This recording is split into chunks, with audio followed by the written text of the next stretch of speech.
Bismillahirrahmanirrahim. Today our topic is Watson and Crick model of DNA and structure of DNA. Basically structure of DNA means कि होता क्या है, इसको propose किसने किया है और इसकी कंपोजिशन किस तरह से होती है।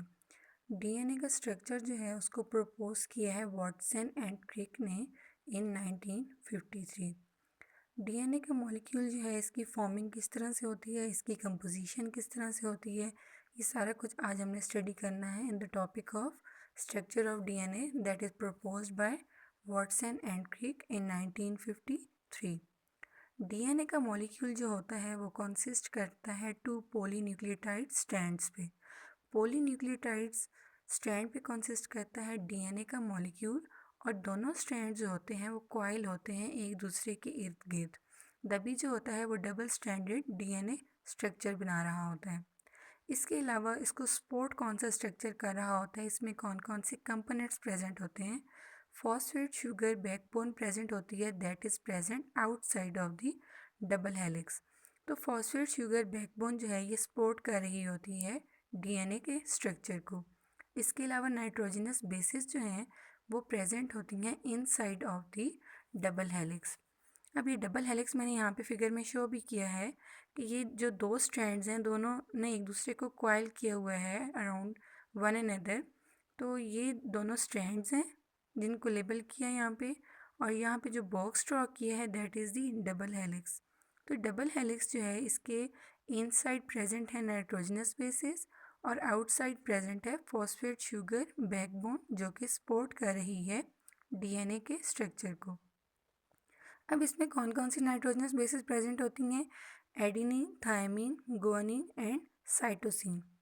अब एडिनिन हमेशा थायमिन के साथ बॉन्ड बनाती है that is the double bond, और गुआनिन हमेशा साइटोसिन के साथ बॉन्ड बनाती है that is the triple bond.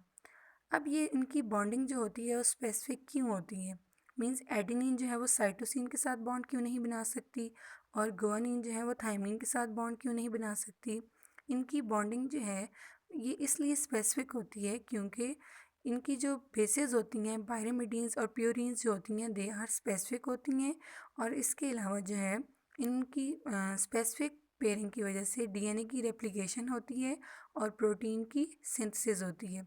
अगर इनकी जो पेयरिंग होगी वो स्पेसिफिक नहीं होगी, मीन्स के रूल्स के अकॉर्डिंग नहीं होगी, तो क्या होगा, ना ही तो डीएनए की रेप्लिकेशन हो सकेगी और ना प्रोटीन की सिंथेसिस हो सकेगी।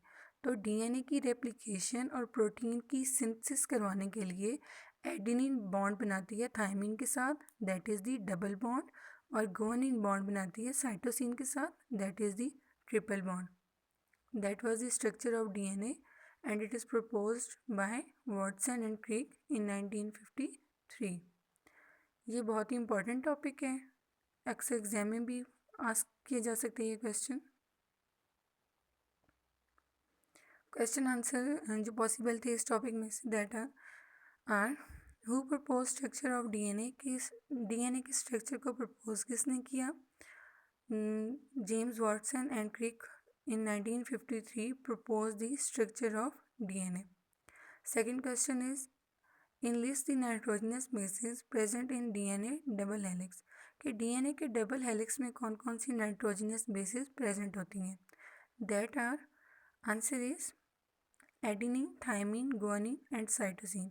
ये चारों बेसिस प्रेजेंट होती हैं, नाइट्रोजनस बेसिस जो हैं that are present in the double helix of DNA structure.